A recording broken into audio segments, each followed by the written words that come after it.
If you're thinking about buying a new construction home in Greenville, South Carolina, you may be wondering, is it worth it? Is new construction a good idea? I hear people on both sides of the fence when they think about new construction. Some people just absolutely love it, and some people just think like, oh, I'm hearing there's really poor quality out there in the market. I'm going to give you all the inside scoop on the new construction scene here in Greenville, South Carolina.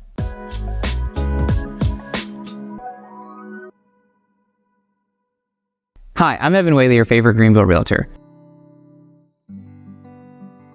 If you're thinking about buying a home in Greenville, South Carolina, you're likely thinking about new construction. Almost 40% of our inventory right now is new construction homes. So it's really got to be something that's on your list or something that you're considering in some way because it is so much of the inventory right now. So what's really the inside scoop on new construction? What's the deal with it? Well, I think there's a lot of pros and there's some cons with new construction. When we think about what makes new construction really great, you've got things like your warranties, and most builders are going to offer what we call a 1-2-10 warranty or some form of fashion of that, or a 1-2-8. What that means is for the first year, they're really going to cover just about everything in the house outside of landscaping. So everything from drywall pops to you have an issue with plumbing, that will be covered in your 1-year warranty. Your 2-year warranty is really going to cover all your mechanical things. So that's everything from your HVAC, your plumbing, to your electrical. And then for the 10-year, you're going to have a structural warranty, everything from your foundation to your roof trusses, those kind of things. So that really gives people a lot of peace of mind and security. The other thing that's really great is knowing that you're going to move into a house and you shouldn't have any large, big ticket expenses if the house was constructed correctly. What I mean by that is you shouldn't have to replace an HVAC, you shouldn't have to replace windows and hot water heaters, and you shouldn't have to worry about changing out electrical wiring. So those things can really start to add some really big expenses, and they typically don't move the needle whenever you think about selling your house. So that just gives you that extra sense of security.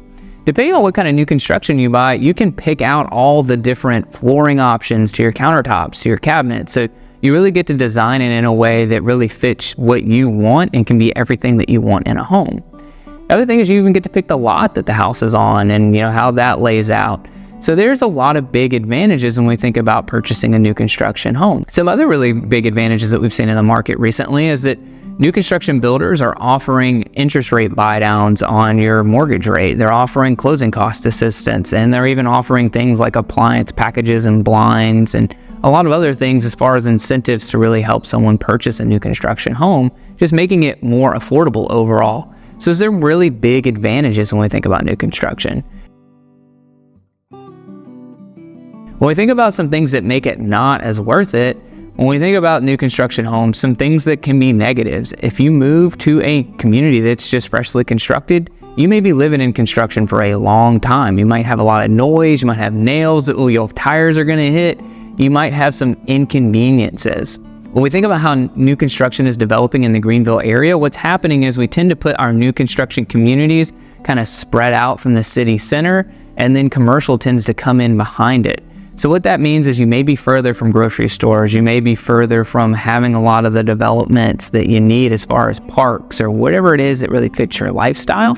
So that's something that can be a little bit of a negative. Now there are, of course, new construction communities that are right in the thick of everything, and they're located in a great location that people want to live in, great school systems, etc. But for the most part, a lot of our new construction tends to be in areas that are a little bit further out and are developing. I mentioned how picking out all the elements of your house can be such a positive thing. There's also some negatives to it. Some of the negatives could be that you may spend more money than you're anticipating when you go to the design center because you're picking out all of these upgrades. So that's one thing. The other thing is when you're building a house from the ground up, there's not a definitive timeline of when that home will be done. You have a window and a range, but if we get a lot of rain or the permitting process takes longer than expected, you could be 2 to 4 to 5 months delayed compared to the time frame that you were given. So that just creates a little bit of uncertainty in that aspect. Now they do have new construction homes that you could go and buy today that are ready to go, and you could move into them as soon as you're able to close on it. But if you're thinking about picking out every element of the house, that's one of the factors that you're going to be faced with. A big question that people really ask about is the quality of the new construction build. There are standards that are set. There's codes per city and county that have to be adhered to by all the builders. There are several different phases of inspections that they have to go through from the county and the city, and they have to pass those to actually get their home built. And we always recommend that people do private inspections in phases. There's either a 2 or 3 phase approach depending on the style of home that you're building and the foundation that it's built on. Really, when you're thinking about doing these private inspections, you want to make sure that your foundation was poured correctly, that you're not going to have any issues long term. You want to make sure that the next part of this is that your framing was done correctly, because those things are so important for the structural integrity of your home. And then lastly, you do more of a cosmetic style inspection where they're checking appliances and they're checking everything as the finished product. So those things are all crucially important, and you want to make sure that you get a really great private inspector to help you out with the new construction process to help ease all of your anxieties and worries. But again, there are standards that have to be adhered to when it comes to new construction. The other thing that I will tell somebody when you go through and build a new construction home is that there's going to be things that you're going to notice in the build process that are going to have to get fixed. There's going to be over 100 different people that are going to be interacting with your home, and a window is going to get broken, some paint's going to get chipped, things are going to happen. So you want to make sure that you've got a great project manager that you're working with, and you've got a real estate agent that understands new construction and how to navigate that process to get the things done correctly and fixed for you, and they know what to look out for so that you get the product that you deserve at the end of your build. So in conclusion, is new construction worth it? Is it a good idea? Well, it really just depends on what you're looking for. If our team can help you in any way deciding if new construction is a good fit for you, reach out to us. We'd love to help you out.